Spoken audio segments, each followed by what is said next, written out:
one of the most aggressive drivers in the series. It is it's Chris Buescher. Here's Chris Buescher's 2020 Fifth Third Bank Ford Mustang.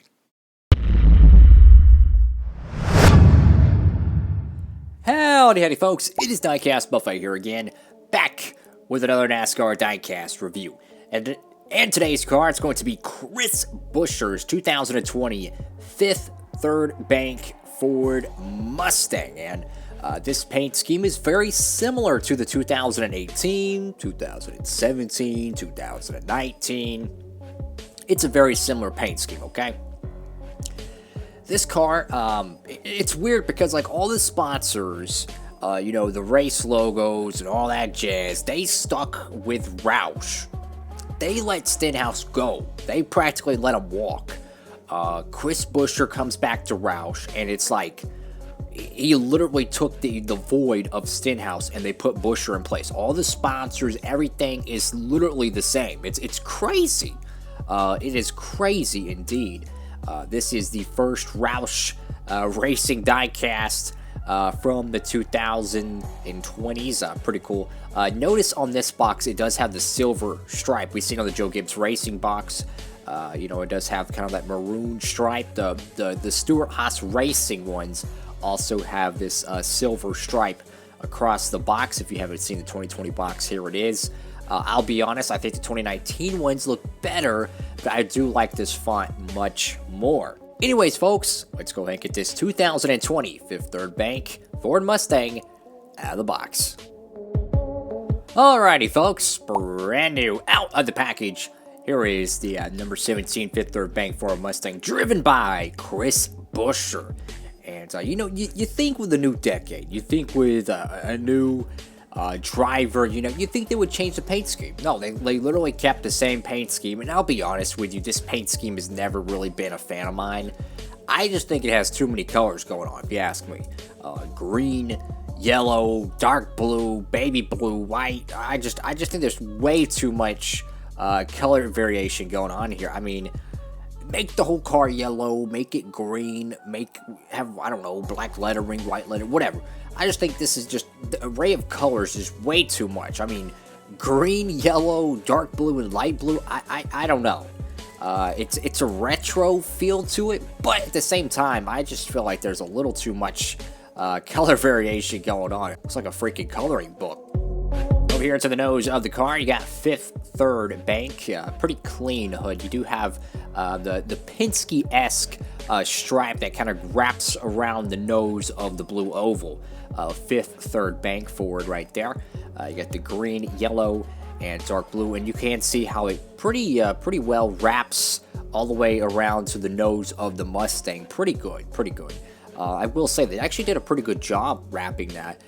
Pretty even. I like what I see so far. Either put like a background on the Mustang fonts or just make it an entirely different color. I feel like the light blue with the white, it's kind of hard to see.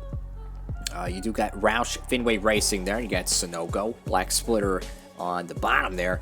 And, it's a pretty basic front. It really does remind me of Joey Logano's 22 Ford Mustang.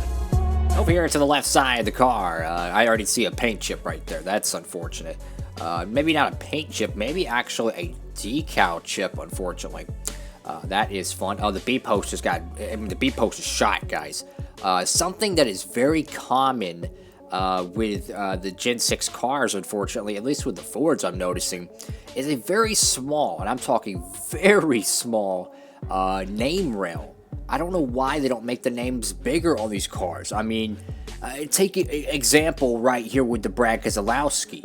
You see how the name kind of wraps across the entire driver's side window. But then you look on this, and it's not even half of it. I really don't understand that. We're in 2019 when, I think it was the summertime, I think it was the dog days of summer, they announced Stenhouse was going to be back, I think until 2021, 2022, something like that, like it was a multi-year agreement. And then out of the blue moon, Stenhouse is leaving Roush. So I don't know if the sponsor said, hey, look, we want a new driver. We're tired of seeing this 17 car in the fence. Whatever it is, I think they definitely got to upgrade, if you ask me. Got American Ethanol, Fastenol. You got, don't know what that is, Champion, Mac Tools, Simeon's, number 17. Got a paint chip there. NASCAR race car, NASCAR Cup Series 3 MK&N, Goodyear Eagle. Of course, you know, you got that B-post scratch there, or decal chip there. Nothing on the C-pillar, ironically enough. Over here to the caboose of this said car, you do have the Fifth Third Bank font there, which is kind of like an old Western font, which is pretty cool. This is banking a Fifth Third better. That's their slogan. Pretty cool. You got the Made in Michigan or Michigan plate. You got Roush Fenway. Number 17, you got the stripe. You know, it just reminds me of like a mid-90s, early 90s stock car. You know, dark blue, yellow, and green. It's got that like really retro vibe to it. But, you know, and for what it is, it's not a terrible paint scheme. I just think, I don't know, I just still think there's way too many colors going on. You got the number 17 there, very sleek back bumper on this Ford. Here to the right side of the car, and wow, man, I mean, just, you got all the good old contingencies over here. I mean, I just think with a new driver, a new decade, a new start. But to be honest with you, they probably will do a new paint scheme for 2021 with the Gen 7. Over here to the roof, you got the number 17 there, and it's like, I really miss the old Roush 17. Like, I really miss that font. And I think the reason why they changed it, not only they were trying to give Stenhouse a new brand image, I think they were trying to separate themselves from Matt Kenseth. And you know, at the time, Matt Kenseth kind of, I wouldn't say burned them, but he walked away when Roush didn't want him to walk away, from what I understand. That happens, you know. I mean, Kenseth went on a tear at Joe Gibbs Racing and dang near won a championship in 2013. But I just really wish Roush should go back to the original 17, you know, what Kenseth drove. I just think, look, Roush Racing, they don't have a truck team anymore. They don't have an Xfinity program. They used to have 5 full-time entries in Cup in 2005. They're down to 2. And their drivers are not Carl Edwards, they're not Greg Biffle, they're not Mark Martin, they're not Kurt Busch. These cats are Buescher and Newman, and, you know, no disrespect to the drivers, but we're not talking about Kyle Busch or Joey Logano who wins every week. You know, we're talking about cats that might win a race here or there, maybe once every year, and to me, that's where Roush has been lacking, guys. I mean, you go over here to the back window, you got Buescher, you got Fifth Third Bank, spanking a Fifth Third better, but you think about the drivers that Roush has invested in terms of, you know, development. And if you really look at it, the only driver that is panned out, in my opinion, was none of them. I mean, honestly, if you look at the last decade, and you really look at the Roush drivers, sure, they won 3 Xfinity titles. They won 2 with Stenhouse and 1 with this cat Buescher. But if you look at their Cup statistics, Buescher, obviously, he's won a Cup race. He won at Pocono. Stenhouse has 2 Cup wins. He won Talladega, Daytona. And when you look at Buescher, though, he hasn't done nothing, but he's got the proof.